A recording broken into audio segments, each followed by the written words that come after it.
आज फिर मैं आप सबों के बीच हाजिर हूँ। मैं जीके राजू।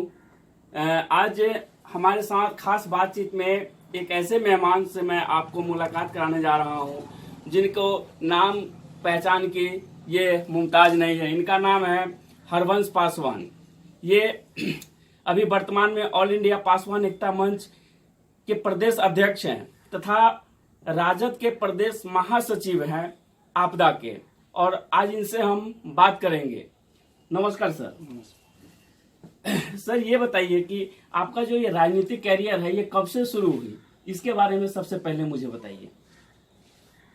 सबसे पहले आपको ये बता देना चाहते हैं कि राजनीतिक कैरियर मेरा 1982-83 और दलित मजदूर किसान पार्टी से हमारा राजनीतिक कैरियर शुरू है। राजनीतिक कैरियर में आने का मेरा मेन मकसद था कि गरीब गुरबा, गरीबों के प्रति श्रद्धा, गरीबों के ऊंचाई नीचाई का पाटना, समाजवादी विचारधारा राम मनोहर लोहिया, जयप्रकाश बाबू के किताबों से हमने लिया कि समाज में लोगों के बीच सामंजस्य बना रहे। जो लोहिया जी का विचारधारा था, लोहिया जी के विचारधारा के मुताबिक हमने उनके किताबों से जो ज्ञान लिया उस समाजों में हमने वितरण किया। वितरण करने के बाद समाज हमको उच्च स्तरीय चर्चाएं भी उन लोगों ने किया और विचार भी दिया। साथ साथ हमने जब आगे बढ़ने लगे तो देख करके दलित मजदूर किसान पार्टी के लोगों ने मुझे प्रखंड अध्यक्ष गरौल का बनाया। एक बात याद आ गई, अभी पासवान जी ने 2 दिन पहले ही एक स्टेटमेंट दिया था कि अंगूठा छाप भी मुख्यमंत्री बन गए, तो जिसको लेकर जो है उन्हीं का बेटी आशा पासवान जो है कि धरने पर बैठ गई है गर्दनी बाग चौक के आसपास। तो इसके बारे में क्या कहना चाहते हैं? देखिए, सब चीज में योग्यता के बात होता है। ये आईएएस, बीपीएस, लिपिक, 4th ग्रेड की भी नौकरी कीजिएगा, उसमें योग्यता के बात की जाती है। लेकिन संविधान जो तैयार की गई उसमें योग्यता के बात नहीं किया गया। अगर योग्यता के बात किया जाता, क्वालिफिकेशन के बात किया जाता, तो आज के डेट में जो पार्लियामेंट में बहुत सारे लोग अनपढ़ पहुंचे हुए विधानसभा में गए हैं वो नहीं जाते, क्योंकि ज्ञान राजनीति में होना बहुत जरूरी है। क्योंकि समाज को कैसे लेके चलना है और समाज के लेके चलने में, समाज के तमाम तौर तरीका देखने में 3 पहलू आता है। राजनीति में विधायक पालिका, न्यायपालिका, और चौथा स्तंभ आप लोग पत्रकारिता के हैं। आप लोगों, एक देश के बहुत बड़ा रीढ़ है कि गांव गंवाई में जाके छोटे छोटे समस्या को आप लोग टीवी चैनल पर देते हैं, उससे सरकार की निगाह उस पर जाती है। तो सरकार जो सही माने में समाजवादी विचारधारा के लोग हैं, लोहिया जयप्रकाश बाबू के नीति को मानता है, वो आदमी जो पत्रकार लिखा या टीवी पर जो बात के समस्या को लाया, उसको क्विक एक्शन वहाँ सरकार जो रहता है वो सरकार तुरंत लेता है। उसका चर्चा पार्लियामेंट में या विधानसभा में उठाता है। ये टीवी चैनल के माध्यम से बात है या पेपर के माध्यम से। अगर सरकार कोई भी सरकार अगर चाहती है कि उस चीज को हमने उठाए या उसको तुरंत क्विक एक्शन लेकर के कार्रवाई होनी चाहिए, तब व्यवस्थित सरकार उसको कार्रवाई करते हुए और आगे बात को बढ़ाता है। और जिसके जो घटना घटी है उस घटना को देखते हुए तुरंत समन्वय के निर्णय लेता है। बातचीत का सिलसिला इसी तरह जारी रहेगा। रुकते हैं एक छोटा सा ब्रेक।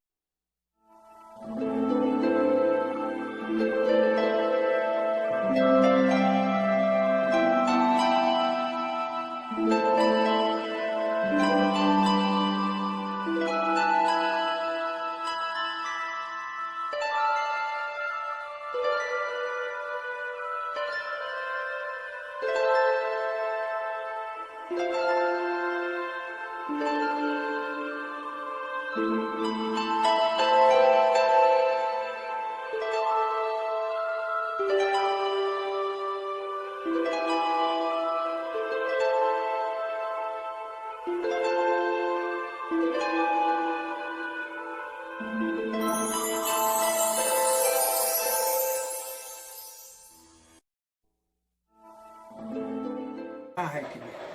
आप सर ऑल इंडिया पासवान एकता मंच के प्रदेश अध्यक्ष हैं, इसलिए मैं आपसे एक सवाल पूछना चाहता हूं कि अभी हाजीपुर से जो है रामविलास पासवान जी चुनाव नहीं लड़ेंगे, इस बारे में मुझे बताइए। उनका राज्यसभा से जो टिकट क्लियर हो गया है, क्या मतलब इस बारे में क्या कहना चाहते हैं? देखिए, रामविलास जी बहुत अनुभवी नेता हैं और बहुत पुराने नेता हैं। जो भी अभी इस बार जो निर्णय लिए हैं लोकसभा के चुनाव में, वो मेरे तरफ से उनका बहुत स्वागत योग्य बात है। क्योंकि लोग कहते हैं कि रामविलास पासवान जी मौसमी नेता हैं, हम इस बात को मानते हैं, उनको स्वागत भी करते हैं कि मौसमी नेता हैं। और उन्होंने ये भाप लिया है कि इस बार जो देश में 443 सीटों पर चुनाव होना है,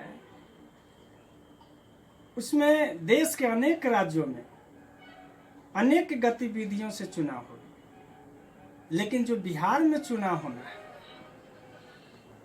वो मौसमी नेता हमारे आदरणीय रामविलास पासवान जी पूर्ण रूप में ये भाप लिया कि इस बार का जो चुनाव होने जा रहा है उसमें रामविलास पासवान जी का पार्टी और परिवारवाद पार्टी वो कहीं से कोई जीतने नहीं जा रहे हैं, वो भाप लिए थे। इसीलिए भारतीय जनता पार्टी अमित शाह से और नरेंद्र मोदी जी से बात करके उन्होंने राज्यसभा पहले फिक्स करवा लिया कि अगर सब हार जाता है मेरा परिवार के लोग, तो हम कहीं के नहीं रहेंगे, कम से कम राज्यसभा तक हमको भारतीय जनता पार्टी के लोग भेज दे, क्योंकि उसमें हमारा राज्यसभा से भी हम मिनिस्ट्री वगैरह में चला धन लाएंगे।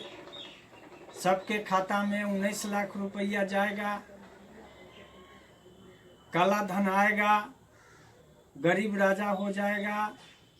सर शॉर्ट में मुझे ये बताइए ना कि लोकसभा की क्या तैयारी है? लोकसभा सीट में इस बार क्या वास्तव में रघुवंश प्रसाद यादव यहाँ से आ रहे हैं या और भी लोगों का चर्चा है क्या? देखिए, यहाँ पर ये रघुवंश प्रसाद सिंह ही आरजेडी से चुनाव लड़ेंगे और आरजेडी से चुनाव यहाँ लड़ेंगे। अब वैशाली लोकसभा सीट आरजेडी के खाता में जाएगा और यहाँ से रघुवंश बाबू चुनाव जीतेंगे वैशाली से।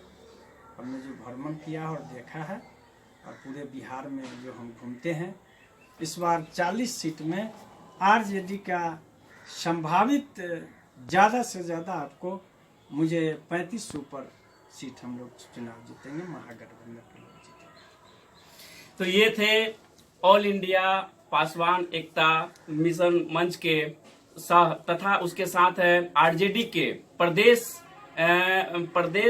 महासचिव। आपको बता दें, इनसे जो बात हुई, एक ऐसा निचोड़ निकल के सामने आ रहा है कि वास्तव में यहाँ के लोगों में एक आक्रोश बना हुआ है। चाहे वो अभी बहुत सारी जो मुद्दाएं निकल के सामने आई है, दलित से संबंधित हो, ये भीम आर्मी की भी जो उदाहरण आपने सुना, जो देख रहे हैं, इसको लेकर एक आक्रोश बना हुआ है। इस बार रघुवंश प्रसाद जी के बारे में सब लोगों का सपोर्ट करने का तैयारी चल रही है। कैमरामैन मंजय जी के साथ मैं GKP Raju, news line network, Inayatnagar.